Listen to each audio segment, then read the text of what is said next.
a gente desmistificar, A família entendeu? Bolsonaro tem medo do Malafaia, uma impressão minha. Os caras respeitam ele. Não, o Eduardo Paz estava ontem subindo lá no palco com o Malafaia, falando assim, ó, quem mexer com ele, mexeu comigo. Cara, eu vou te falar uma parada sinceramente, eu tenho falado isso, assim, eu tô no meu momento mais sombrio da vida em termos de pessimismo. É mesmo? As pessoas não têm mais caráter nenhum. Nenhum. As pessoas se vendem por qualquer voto, por qualquer Saudade da época do Maluf. por qualquer contrato, entendeu? O Eduardo Paz subiu lá porque é tão simples quanto o seguinte, porque ele precisa daqueles votos. É. Precisa daqueles votos. Então fala aí, Malafaia, o que eu tenho que falar? Eu falo, quero ser governador agora. Eu falo qualquer coisa. Aquela fala dele entendeu? em relação ao Tarcísio, você viu? De quem? Do Malafaia? Do Malafaia, não. Que, meu irmão, aquele Tarcísio, eu sinceramente falei outro dia, bundão. Sabe o que é bundão? Porque O cara é o governador. Não é que estava se referindo a ele. O cara deu um tapa no peito do Tarcísio e falou assim, eu ligo pra você, eu te chamo a atenção quando tem que chamar.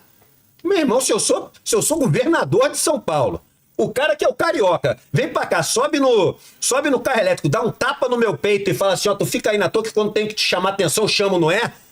Ah, meu irmão, o cara não vai fazer isso comigo. De jeito nenhum, você tá louco. Chamou a atenção do Eduardo Bolsonaro e o Eduardo Bolsonaro baixou também a bola. Virou um mundo, irmão, onde as pessoas não têm mais caráter nenhum.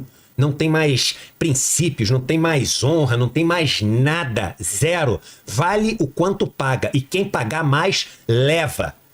Quem pagar mais, leva. Mas você estava começando a falar o que deu errado. O que deu errado foi o seguinte, aí veio a pandemia, e na pandemia atrapalhou total. Aí o seguinte, aí o Bolsonaro, ele ultrapassou todos os limites, e Trump ultrapassou todos os limites lá. Não é à toa que o Trump perdeu nos Estados Unidos. Não faz nem sentido o que ele fez. Será que não tinha ninguém para falar para ele que, cara, você vai perder a eleição por causa disso mesmo? Não custava nada ele ter... Meu irmão, às vezes as pessoas erram, às vezes as pessoas fazem coisa... A gente fica imaginando que todo mundo assim, sabe a resposta correta para agir. Mas às vezes o Bolsonaro achava, ele ficou, na minha opinião, tá? Ele ficou tão seduzido com o discurso dele extremista que levou ele ao poder, que ele achava que o seguinte, que a solução sempre era ter esse discurso de morte, esse discurso de ataque, esse discurso de enfrentamento, esse discurso de que é do machão, esse discurso... muito desse lance do macho matador, entendeu? Do cara que é uma arrogância também. Do Charles Bronson, de não sei o quê. Só que ali, meu irmão, a gente teve quase 1 milhão de pessoas. Acho que nem ele morreu, cara. Também, né? E ele não simplesmente... Ele foi informado. Não, e aí ele não recua, né? Porque eu acho que ele não imaginava, mas no meio do processo ele poderia dar 2 passos para trás, como o Trump até voltou um pouco atrás. Ele não, né? Ele dobrou a aposta. E ia continuar dobrando. Ia continuar, porque ele se cercou de pessoas. Isso é um fenômeno que você estuda na psicologia social chamado de group thinking.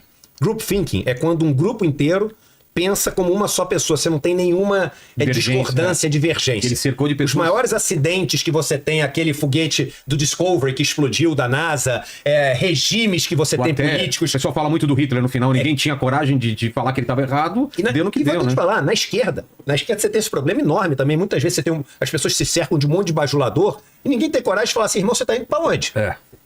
Você tá indo pra onde? Ninguém te avisou que você que pegou a estrada errada, não, irmão? E aí o que acontece? Quando você tem todo mundo... Artista de rock, cara famoso, é só gente... Mandou bem, porque fica com medo, né? De perder a bocada, perder a boquinha ali do lado, perder o negócio que ele tem. E ali tava todo mundo confirmando o que ele tava fazendo, e ele foi testando novos limites, achando que ele podia tudo. E por que ele achou? Porque, cara, o Bolsonaro não é um ET, o Lula não é um ET. Eles são pessoas que nem a gente. Claro. Tem um dia que tu acorda que tu acha que é o cara, que o que tu falar você tá fazendo sucesso, você vai ter um programa aqui que vai arrebentar, vai explodir, vai ter 5 milhões de visualizações. Dia seguinte você acha que você pode tudo. E é nesse dia que tu erra. No dia seguinte que tu teve o programa que estourou com 5 milhões, que tu acha que tu é o cara que chega aqui fazendo e acontecendo, no dia seguinte é o dia que tu erra. E o Bolsonaro começou a caçoar de quem morria, a caçoar de quem tava chorando, a caçoar de quem tava sem ar, imitando as pessoas que estavam sem ar. E isso foi minando e minando. E vamos lembrar uma coisa que o Malcolm X falava, que é o seguinte, numa sociedade dividida entre 50 e 50, qualquer erro ou acerto que te tome ou te tire 2% do eleitorado faz a diferença. Representa você ganhar ou perder uma eleição. Então tu não precisa ter um erro que faz você perder a sua base inteira. Basta ser um erro que te faz perder 4%. Acabou tudo pra você. E foi isso que aconteceu. O Bolsonaro perdeu 3, 4% ali do eleitorado e perdeu uma eleição super apertada, mas quem ganha leva tudo. E esse cara perdeu. E aproveitando isso que você estava falando sobre o dinheiro, né? Assim, no início, as pessoas esquecem, né? A memória é curta. O tanto que estava vindo já da experiência na Itália, que é porque assim, na China a gente não acabava não acessando a gravidade das coisas. Mas quando chegou na Itália, que enfim, vários lugares onde se falava sobre a necessidade do isolamento social e como aquilo ia afetar a economia, chegou para o Brasil, né? A situação de maneira mais clara na Itália, mas a primeira preocupação do Bolsonaro era com a economia, no sentido do governo ter que sustentar as pessoas que não iam ter condição de trabalhar, que era o que tinha que fazer, que era necessário naquele momento. O Estado existe para isso, para cuidar dos mais necessitados nos momentos mais difíceis. Você faz política pública num país desigual, que nem o Brasil, você tem que fazer isso. E aí o que é importante? A gente saber o seguinte: quando você parte do princípio que... Não, eu entendi. Então o cara quer ganhar grana mesmo. Então é isso mesmo. O Ciro Nogueira quer mandar lá os 300 milhões de reais de emenda pra mãe. Eu não lembro quanto é que era o valor, mas é um valor enorme. Né? O fulano lá do PL, do PP, do MDB e dos outros partidos também. Porque todo mundo quer mandar a grana pra lá e não quer ser incomodado. Tu já percebeu? Vou pegar o Nicolas de exemplo. O cara, ele passa de uma coisa pra outra, de um escândalo pro outro, que ele cria. Então é o seguinte, agora é só INSS, INSS, INSS. Agora é Pix, Pix, Pix, Pix, Pix. Agora é o Charlie Kirk, Charlie Kirk, Charlie Kirk, Charlie Kirk. Ele vai passando de um pro outro.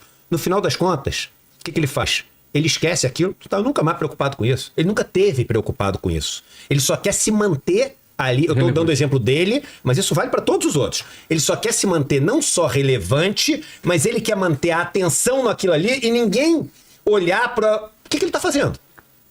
Eu fiz essa pergunta outro dia. Sóstenes, Geyer, Von Hatten, Nicolas. Uma coisa que esse cara fez, tu fala assim, caramba, sorte que esse cara foi eleito. Sorte que esse cara fez isso, diminuiu o imposto de tal negócio. Esse cara fez isso, pô, a galera tá mais segura. Esse cara fez isso, a relação do Brasil com aquele país tá melhor. Esse cara fez isso, a produtividade desse tipo de indústria melhorou. Esse cara fez isso, o tipo de conflitos em tal lugar diminuiu. Esse cara fez isso, a gente tá mais seguro. E sabe por que tu não vai saber? Porque não tem. Não tem. Paulo Bilic, esses Bilinski, sei lá qual é o nome do cara. Uma coisa, não tem uma. Ninguém é capaz de dizer uma porque não tem. Então esses caras vivem. A política virou um negócio de grana. Não estamos nem entrando, é um papo que a gente pode ter por 3 horas aqui. De ideologia, o que a gente quer, de uma sociedade menos desigual, tipo, uma mais democrática, como é que a gente vai debater a questão de costumes. Não estamos falando de nada disso. Estamos falando assim, de que o cara fez? Nada. Mas calma aí. O cara tá o tempo inteiro na mídia, o cara tá o tempo inteiro cheio de like, cheio de curtida, gastando... Sabe quanto um deputado custa por ano no Brasil? É papo de mais de 20 milhões de reais quando tu soma os assessores, todo mundo. E vem cá, a gente tá pagando 20 e poucos milhões pro cara ficar fazendo post no Instagram de oba-oba? Eu quero saber o que o cara fez. Nada. E aí quando tu cai nessa real, aí tu fala assim, pô, tem uma história, né? O Doyle Bronson, quem gosta de pôquer sabe quem é esse cara, um dos maiores jogadores de pôquer de todos os tempos. E ele tem um livro de pôquer chamado Super Systems, A Course in Power Poker, né? Um curso de Power Poker. E ele diz o seguinte, toda mesa de pôquer tem um pato. Se você demorar muito tempo pra descobrir quem é o pato, cuidado que o pato é você, irmão. Entendi. Então quando tu começa a olhar pra esses caras, tu fala, ih, rapaz, eu tô curtindo aqui os negócios, tô entrando na discussão, o pato sou eu. Eu sou o pato amarelo da Fiesp. Putz. Aí eu vejo o teu lado pessimista, então. E aí você pensa o seguinte, e vai mudar o quê? O meu grande problema, se eu chegasse pra você, tá? Se eu chegasse pra você, e pra você também, Ju, fala o seguinte, aqui ó, foguete pra Marte apareceu agora. A gente vai pra Marte, demora um tempo pra ir, não sei o que, quando chega lá, os caras criaram uma base, tu vai chegar aqui daqui a 20 anos.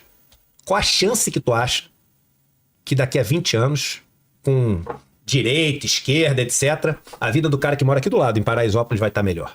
Putz. Irmão, vamos lá. A chance de estar pior. É zero, irmão.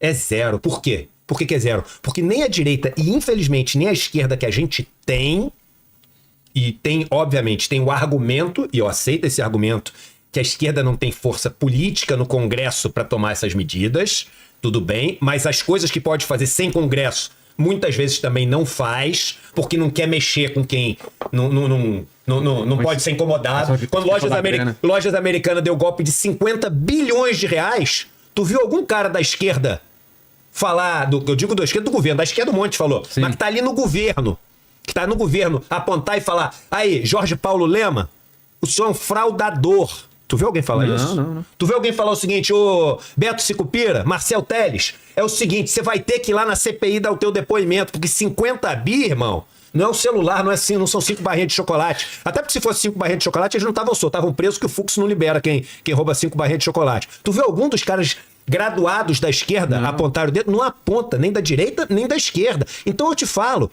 a gente não tá mudando nada estrutural. A esquerda tem zero de capacidade política hoje no Congresso de fazer isso. Mas onde tem, faz algumas coisas e deixa de fazer várias. E a direita, não é que não tem capacidade política, não tem intenção nenhuma de fazer isso, que é a turma que vive de negócio. Eu sempre fui um cara do mercado financeiro, dei uma virada na minha vida e acabei me envolvendo com essa confusão de discussão política. Tenho zero de intenção de ir pra política partidária, zero. É uma pergunta que as pessoas sempre me fazem. Mas eu comecei a debater com um monte de político. O que me deixa assim, quando eu converso com a maioria das pessoas do campo progressista, conversa aqui, tomando uma mesa, se a gente estivesse tomando um chopp. A conversa vai para um lado que é o seguinte, pô, mas os caras estão na merda, hein, cara? O que a gente podia fazer para, pô, será que com aumentar aqui esse negócio, o salário, esse negócio podia ser isento? A conversa vai para esse lado. Toda conversa com o cara da direita, ela termina o seguinte, pô, e o que tu acha que tem de negócio bom para fazer se esse negócio passar? Muitas vezes, não são nem negócios ilegais. São negócios ali do empresariado e etc. Mas a pergunta, toda conversa termina de qual negócio que eu tenho para fazer. Então é por isso que eu tô no campo progressista. Eu tô no campo progressista porque eu acho que a discussão que a gente tem que ter é como é que vai fazer para melhorar a vida do cara. E volto a dizer e repetir os nomes. Pega esses caras, Nicolas Ferreira, Marcelo Gayer, etc. O que esses caras fizeram até hoje, sem ser o seguinte, a saia da mulher não pode ser tão curta. O homem lá não pode falar o todes. Na prática, na vida das pessoas. Fora as mentiras, na vida né, das pessoas. Isso, mas as mentiras é essa história, pra desviar o assunto, pra ninguém descobrir que os caras não fazem nada, irmão. Nada. Não tem uma lei que os caras passaram. Nada. Nem vão passar, porque eles não estão lá pra isso. Eles estão ali pra tumultuar, fazer negócio e não deixar os pequenos avanços acontecerem.